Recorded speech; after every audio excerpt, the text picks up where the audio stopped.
साहब ये बता दें कि जैसे ही नवाज शरीफ की वापसी की खबरें आ रही हैं, हुकूमत के जो है वज़रा वो बयान दे रहे हैं, ताबड़तोड़ हमले कर रहे हैं। क्या वाकई नवाज शरीफ आ रहे हैं या सिर्फ आप डरा रहे हैं हुकूमत को? वैसे अंदाजा लगाओ, अगर हम सिर्फ डरा रहे हैं तो ये आलम है। तो यही मैंने कहा ना कि जिस दिन अनाउंसमेंट हो जाएगा, उनमें से जिन पे कईयों को गशी के दौरे पड़ेंगे, कई जो है वो बेचारे जो है उनको और बहुत सारी तकलीफ हो जाएंगी। तो बिल्कुल मियाँ साहब को अपने मुल्क में आना है कब आ रहे और हैं? वो बड़ी जल्दी आएंगे। आप इंतजार कीजिए हमारी तरह, इंशाल्लाह बहुत जल्द मियाँ साहब हमारे बीच में है। मियाँ नवाज शरीफ साहब का मुल्क है पाकिस्तान, उनको अपने मुल्क में वापस आना है। इसमें किसी को दूसरी राय नहीं होनी चाहिए। और ये बात अपनी जगह पर मेरा ख्याल है एक मुसल्लमा हकीकत है, और यह पूरे पाकिस्तान को पता है कि वज़ीर आज़म पाकिस्तान जो इस वक्त सिलेक्टेड वज़ीर आज़म है, उसने दो ही काम किए हैं इस पिछले 3 साढ़े 3 साल के अंदर। या उन्होंने जो है हुकूमती तर्जमानों की मीटिंग्स की हैं, या उन्होंने मियाँ नवाज शरीफ का और शहबाज शरीफ पे जो है वो मुकदमात बनाने के लिए जो है वो एफर्ट की है। इसके अलावा तो कोई और काम किया नहीं है। और इसीलिए आज मुझे पता चला कि इनके तहरीक इंसाफ जो अब तक इस वक्त कानूनी तौर पर एक सियासी पार्टी नहीं है, चूँकि उन्होंने अपना जल्दबाजी में, इमरान खान का प्रॉब्लम यह है कि ऊपर वाला पोर्शन खाली है, या वो आपको मैंने कई दफ़ा बताया कि उनकी अद्वियात का कुछ प्रॉब्लम हो जाता है, तो उनको बिल्कुल सोचने समझने की वो सलाहियत से महरूम हो जाते हैं। तो उनको ये किसी ने नहीं बताया कि अपना आइन पार्टी का मुअत्तल करेंगे तो आपकी पार्टी मुअत्तल हो जाएगी। सो कानूनी तौर पर इस वक्त जो मुअत्तल पाकिस्तान तहरीक इंसाफ है, वो मुअत्तल पाकिस्तान तहरीक इंसाफ का घर बैठ के जो पंजाब का सदर बनाया गया, आज मेरी इतलात के मुताबिक वो जो है वो आज पंजाब असम्बली भी आए थे। मेरा ख्याल है स्पीकर साहब के गिट्टे गोडे पकड़ने आए थे बल्दियाती बिल के ऊपर। और मुझे बड़ा मज़ा आया उनका एक स्टेटमेंट कल मैंने देखा, जिसके ऊपर उन्होंने कहा कि हम तहरीक इंसाफ को जो है वो पंजाब का किला बनाकर छोड़ेंगे। तो मैं समझती हूँ कि शफकत महमूद साहब की बड़ी मेहरबानी और शुक्रिया है कि उन्होंने एतराफ़ कर लिया कि पीटीआई जो है वो उसके अंदर, वो पंजाब में अभी उनका किला कोई नहीं है। किला ही कोई नहीं है, किला तो बहुत बात की बात है, किला ही कोई नहीं है जिसके साथ बंदा खूंटी बांध ले इनकी। वो आरटीएस के ऊपर आपने हमारा मैंडेट चोरी करके आपने यहाँ हुकूमत तो बना ली, लेकिन आप अंदाज़ा लगाइए जिनकी वफाकी हुकूमत है, जिनकी सूबाई हुकूमत है, वो ये बात एडमिट कर रहे हैं कि पंजाब उनका किला नहीं है, और पंजाब उनका किला नहीं हो सकता। और जो ये पाकिस्तान मुअत्तल तहरीक इंसाफ है, इसके जो आप ज़रा अंदाज़ा लगाएं कि जो नए ओहदेदार हैं वो कौन है।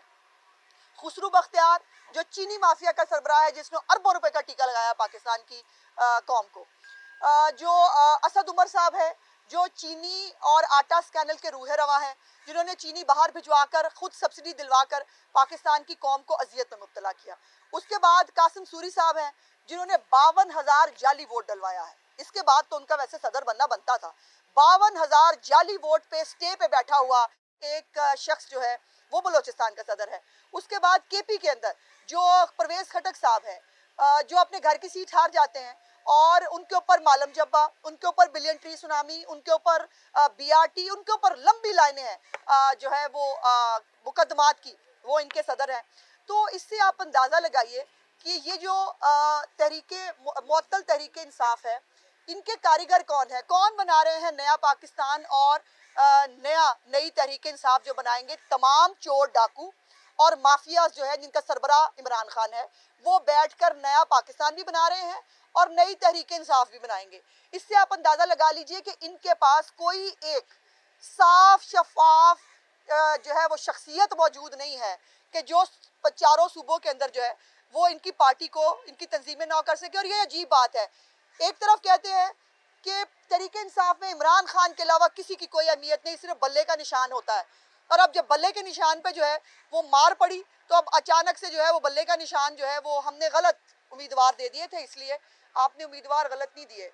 वाकई 2018 में आपकी सिलेक्शन गलत हुई थी, उसका हम नतीजा भुगत रहे हैं। और ये जो गलत फहमी इमरान खान साहब को है कि अच्छा अच्छा सारा उनके खाते में डाल दो, जितनी बुराई होती है इमरान खान साहब को कुर्बानी के बकरे ढूंढने की बचपन से आदत है, और वो अपनी हर नाकामी किसी न किसी पे डाल के जो है वो फारिग हो जाते हैं। लेकिन ये अब बच नहीं पाएंगे। इनको इनका मुहासबा, इनके वफाकी वज़रा का भी, सूबाई वज़रा का भी, इन सब का मुहासबा इनके हलकों में होना है, तभी तो अब भी जो है वो गार्डों के साथ हट्टों बच्चों के शोर में जो है ये पब्लिक में निकल नहीं पाते। ये मैं चैलेंज करती हूँ इनको, जरा पब्लिक में निकले, इनको लोग आटे और भाव का, अगर आटे और चीनी का भाव ना बताएं तो पता चल जाएगा। कानूनी तौर पर थोड़ा सा कानून मुझे भी आता है, वो इसलिए कि बयान हल्फी जिसका है उसने ओन कर लिया है कि मेरा है, और उन्होंने कहा कि उसके मंदरजात पर वो कायम है। अफसोस की बात यह है कि इस बयान हल्फी के दो फरीक हैं, एक फरीक है राना शमीम साहब और एक है साकिब निसार साहब। अफसोस की बात यह है कि राना शमीम साहब जो है उनको तो बुला के पूछा जा रहा है, दूसरे फरीक को बुला के क्यों नहीं पूछा जा रहा? और क्या साकिब निसार साहब की कारस्तानियाँ आपको याद नहीं है? वो बाकायदा तौर पर पीटीआई की इलेक्शन कैंपेन का हिस्सा थे। साकिब निसार साहब बाकायदा एमपीए इनके हलकों में जा रहे थे, शेख रशीद के हलके में गए, और क्या वो बैठ के नहीं कह रहे थे कि मैं तो 4-5 और नाहल कर दूंगा एमपीए? हमारे साथ जो मेहरबानियाँ उन्होंने की हैं वो तारीख में रकम है, वो रिकॉर्ड के अंदर मौजूद है। सो इसलिए मुझे अफसोस है कि इंसाफ के तकाजे पूरे नहीं हो सकते जब तक साकिब निसार को नहीं पूछा जाएगा, जब तक उनसे भी जो है जवाब नहीं लिया जाएगा। और अगर ये मैंने जो 7 जनवरी को फर्द जुर्म लगाने की बात की है चीफ साहब ने, तो यकीनन वो अपना केस लड़ेंगे। और जो उन्होंने और ये एक नहीं है, राना शमीम की गवाही एक नहीं है। अरशद मलिक को आप हटा दें उस वीडियो के ऊपर, लेकिन उसका फैसला साबित जो है मौजूद रहे। शौकत सिद्दीकी अपना केस आज भी लड़ रहे हैं। काजी फाजिसा के खिलाफ इस हुकूमत ने क्या कुछ नहीं किया, बशीर मेमन बता चुके हैं सियासी मुखालफिन के खिलाफ ये क्या कराना चाहते हैं। अच्छा। तो ये तमाम वो डॉटेड चीज़ें हैं, इसको डॉट्स को मिलाइए तो तस्वीर बड़ी सामने सामने आ जाती है। अज़मा, जो इंसान है अपनी गलतियों से सीखते हैं, ये साकिब निसार साहब को आउट ऑफ वे जाके प्रमोशन सेक्रेटरी कानून लगाना मियाँ नवाज शरीफ ने ये अब्लाइज किया था।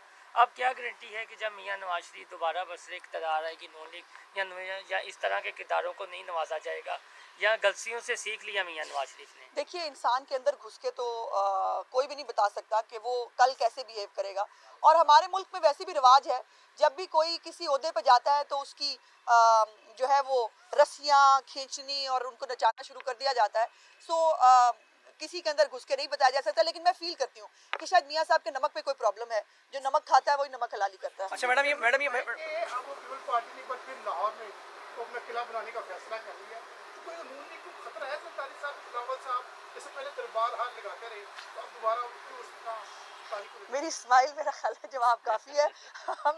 हमें बहुत ख़तरा है जी, हमें मतलब इतना ख़तरा है कि आप सोच नहीं सकते। लेकिन हमें ख़तरा है पाकिस्तान पीपल्स पार्टी की अपने नज़रियात से हटने के ऊपर। हमें ख़तरा और तकलीफ़ है उनकी पैसे की सियासत करने पर। हमें ख़तरा है उनका जो है वो तमाम हर हरबा इस्तेमाल करने के लिए अपने हुकूमत में आने के लिए। हमें उन तमाम चीज़ों से ज़रूर ख़तरा है, लेकिन उसके साथ साथ मैं ये ज़रूर कहना चाहती हूँ कि ये खैमा लगाएं, ये टेंट लगाएं। वैसे तो ज़रदारी हाउस इतना बड़ा कायम है, तो खैमा और टेंट लगाने की तो ज़रूरत नहीं है।